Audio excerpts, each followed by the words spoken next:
पाकिस्तान ने भारत के जेट विमान मार गिराए हैं। ब्लूमबर्ग टीवी के सामने भारत के chief of defence staff general Anil Chauhan ने स्वीकार कर लिया है। सीडीएस अनिल चौहान ने साफ कह दिया कि हाँ, भारतीय सेना को विमानों का नुकसान हुआ है।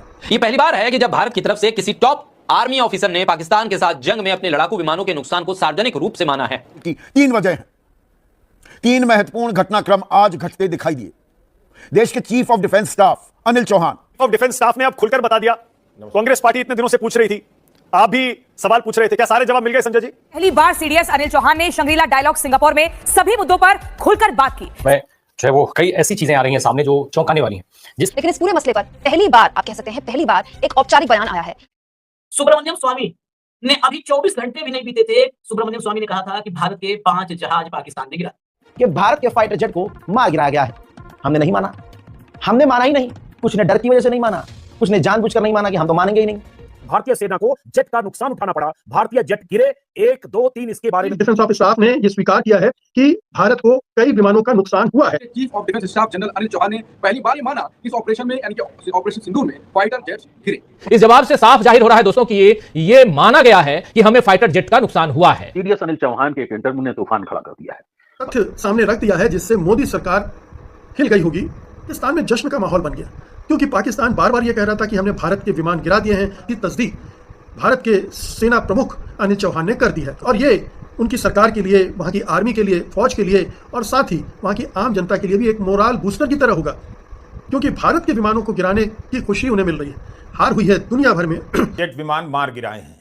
ब्लूमबर्ग टीवी के सामने भारत के chief of defence staff general Anil Chauhan ने स्वीकार कर लिया है कि जेट विमान गिराए गए हैं। संख्या नहीं बताई उन्होंने, कितने विमान गिराए गए इस सवाल को महत्वपूर्ण नहीं माना। उनके इंटरव्यू की व्याख्या होगी कि उन्होंने विमान गिराए जाने से ज्यादा इस पर क्यों जोर दिया कि गिराए जाने के बाद हमने अपनी कमियों को समझा। तो उन 2 दिनों में क्या हुआ? जब गलतियों को समझा जा रहा था, ठीक किया जा रहा था, तब उन 2 दिनों में क्या क्या हो रहा था? हमारी वायुसेना क्या कर रही थी? इसका जवाब वायुसेना को कवर करने वाले दक्ष पत्रकार ही दे सकते हैं। कोई भी इस इंटरव्यू को ध्यान से सुन रहा होगा तो पूछना चाहेगा कि उन 2 दिनों में क्या हुआ? उस जेट विमान के गिराए जाने का तुरंत क्या असर पड़ा? किस तरह का खतरा दिखाई देने लगा? ब्लूमबर्ग टीवी के लिए इंटरव्यू करने वाली पत्रकार का नाम हसलिंदा अमीन है। अमीन पूछती हैं कि जनरल, एक सवाल का अभी भी जवाब नहीं आया है कि पाकिस्तान ने भारत का कोई जेट गिराया है या नहीं। क्या आप कंफर्म करेंगे? सीडीएस जनरल चौहान कहते हैं, मुझे लगता है महत्वपूर्ण बात यह नहीं कि जेट गिरा दिया गया, बल्कि यह है कि क्यों गिरा दिया गया। अमीन पूछती हैं कि पर क्या कोई जेट, कम से कम एक जेट गिराया गया था? सीडीएस जनरल चौहान कहते हैं हां वो गिरे थे।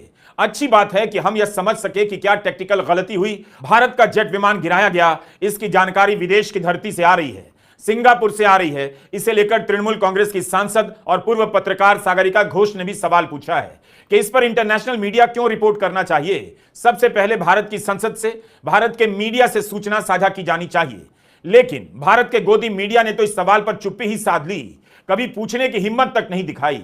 इस सवाल को लेकर रिपोर्टिंग विदेशी मीडिया में ही हो रही थी, तो उन्हें सवाल का जवाब मिल गया, भले पूरा ना मिला हो, लेकिन इस पर चुप्पी तो उन्हीं के कारण टूटी है। ब्लूमबर्ग के अलावा रक्षा प्रमुख जनरल अनिल चौहान ने रॉयटर्स को भी इंटरव्यू दिया है। रॉयटर्स को इंटरव्यू देते हुए सीडीएस जनरल चौहान ने कहा है कि 7 तारीख को शुरुआती फेज में कुछ नुकसान हुए, लेकिन गिनती वो मायने नहीं रखती। से सवाल उठे। सीडीएस जनरल चौहान ने यह नहीं कहा कि 6 विमान गिरे हैं, इसे तो उन्होंने पूरी तरह गलत बता दिया। क्या उन्होंने एक जेट विमान के गिराए जाने को स्वीकार किया? यह भी साफ नहीं, केवल इतना कहा कि जेट गिरा है। कितना गिरा है पता नहीं। यह सवाल इसलिए कर रहा हूं कि 30 मई को पत्रकार आदेश रावल के पॉडकास्ट में बीजेपी के सांसद सुब्रमण्यम स्वामी ने कह दिया 5 फाइटर प्लेन गिराए गए। उनसे पूछा गया, नेता प्रतिपक्ष राहुल गांधी ने कहा है कि हमारे विमान गिरे हैं, इस पर आप क्या कहेंगे? जवाब में स्वामी कहते हैं 5 विमान गिरे हैं। चीन के विमान के इस्तेमाल से पाकिस्तान ने भारत के विमान गिराए हैं। वे चीन के विमान की तारीफ करते हैं। रफाल को लेकर भी स्वामी कहते हैं हमारे देश के लिए पर्याप्त नहीं, उसमें भ्रष्टाचार हुआ, अलग बात है, प्रधानमंत्री मोदी के रहते उस पर जांच नहीं हो सकती। लेकिन सीडीएस जनरल चौहान ने स्वीकार तो कर लिया कि विमान गिरा है। कितना विमान गिरा है यह साफ नहीं, कौन सा विमान गिरा है यह भी साफ नहीं। दोस्तों, chief of defence staff Anil Chauhan ने एक ऐसा तथ्य सामने रख दिया है, जिससे मोदी सरकार हिल गई होगी, प्रधानमंत्री मोदी हिल गए होंगे कि जो सच, जो तथ्य वो छिपाने में लगे हुए थे कि किसी तरह से जनता को ये पता न चल जाए कि ऑपरेशन सिंदूर के दौरान भारत को क्या नुकसान उठाना पड़ा है, उसके कितने विमान गिरा दिए गए हैं, उस सच से पूरी तरह से नहीं लेकिन आंशिक तौर पर पर्दा उठ गया है। सीडीएस अनिल चौहान ने साफ कह दिया कि हाँ, भारतीय सेना को विमानों का नुकसान हुआ है। इस खबर के आते ही, इस इंटरव्यू को जो उन्होंने ब्लूमबर्ग टीवी को दिया था, उसके पब्लिश होते ही पाकिस्तान में जश्न का माहौल बन गया, क्योंकि पाकिस्तान बार बार ये कह रहा था कि हमने भारत के विमान गिरा दिए हैं। वहाँ के प्रधानमंत्री शहबाज शरीफ तो ये कह रहे थे कि हमने भारत के 6 विमान गिरा दिए हैं। 6 विमान गिरा दिए हैं, वो हो सकता है कि बढ़ा चढ़ा कर बात की गई हो, लेकिन विमान गिरा दिए हैं, ये उनकी बात की तस्दीक भारत के सेना प्रमुख अनिल चौहान ने कर दी है। और ये उनकी सरकार के लिए, वहाँ की आर्मी के लिए, फौज के लिए और साथ ही वहाँ की आम जनता के लिए भी एक मोराल बूस्टर की तरह होगा, क्योंकि भारत के विमानों को गिराने की खुशी उन्हें मिल रही है।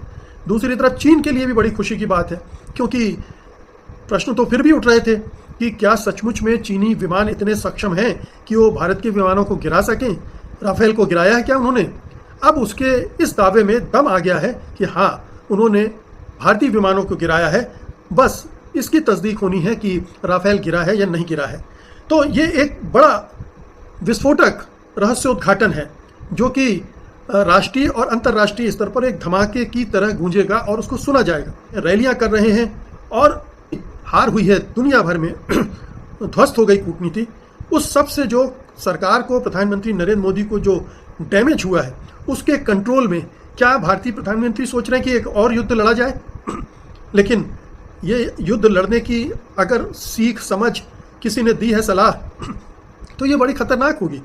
ये पूरे भारत के लिए खतरनाक हो सकती है, क्योंकि अभी जो युद्ध लड़ा गया है उसमें एक बात समझ में आई है कि पाकिस्तान से आप युद्ध नहीं लड़ रहे हैं, आप चीन से युद्ध लड़ रहे हैं। पाकिस्तान के 81% हथियार चीनी है और उसके पास 5th जनरेशन के विमान है, और अभी 5th जनरेशन का J-35 स्टेल्थ फाइटर जेट भी अगस्त में पहुंच रहा है। कि 3 वजह हैं, 3 महत्वपूर्ण घटनाक्रम आज घटते दिखाई दिए। देश के chief of defence staff Anil Chauhan, यानी कि सेना में सबसे ऊंचे पद पर आसीन सीडीएस अनिल चौहान सिंगापुर में थे, शांग्रीला डायलॉग, कल भी वहां रहने वाले हैं। और वहां पर 3 अलग अलग जगहों पर सीडीएस चौहान ने कुछ अहम बातें कही, जो सवाल देश में लगातार पूछे जा रहे थे। 2 हफ्ते पहले राहुल गांधी ने सवाल पूछा था कि भाई कितने विमान हमारे गिरे। डीजीएमओ ने तब कहा, our pilots are safe and back. तो बात वहां खत्म हो जानी चाहिए थी, सरकार लगातार यह कह रही थी, हमने जानकारी दे दी। लेकिन विपक्ष, खास कांग्रेस, इन सवालों को लेकर अड़ी रही, डटी रही। अब सिंगापुर में सीडीएस चौहान ये कहते पाए गए, और यहां पर महत्वपूर्ण बात यह है कि ये विदेशी एजेंसियों को, ब्लूमबर्ग और रॉयटर्स को इंटरव्यू दे रहे हैं, देश में यह बात नहीं कही गई। एंड आई कोट, उन्होंने क्या कहा, on 7th at the initial stage we suffered losses, the numbers are not important। दूसरी जगह भी यह सवाल पूछा गया कि पाकिस्तान कह रहा है 6 विमान गिरे हैं आपके, तो यही पाकिस्तान कह रहा है 6 विमान गिरे हैं आपके, तो यही बात कही गई, वी सफर्ड लॉसेज, यानी कि नुकसान तो हुआ, the numbers are not important, संख्या कोई खास महत्वपूर्ण नहीं है। अब विपक्ष और हमलावर हो गया कि हम ये पूछ रहे थे तो ये देश को बताते क्यों नहीं, विशेष सत्र बुलाते क्यों नहीं। और इसी में एक और बात जो जुड़ जाती है वो है मध्यस्थता राग, रागे मध्यस्थता। और विदेशी एजेंसियों को यह इंटरव्यू क्यों दिया जा रहा है? देश में मीडिया नहीं है क्या? यहां पर इन सवालों के जवाब देना गैर जरूरी समझा गया है क्या? विशेष सत्र क्यों नहीं बुला लिया जाता और देश के सबसे बड़ी पंचायत में इन सवालों के जवाब दे दिए जाएं? यही मांग अब कांग्रेस करती दिखाई दे रही है। मल्लिकार्जुन खड़गे कह रहे हैं कि एक विशेष सत्र बुलाया जाए, इन सवालों के जवाब दिए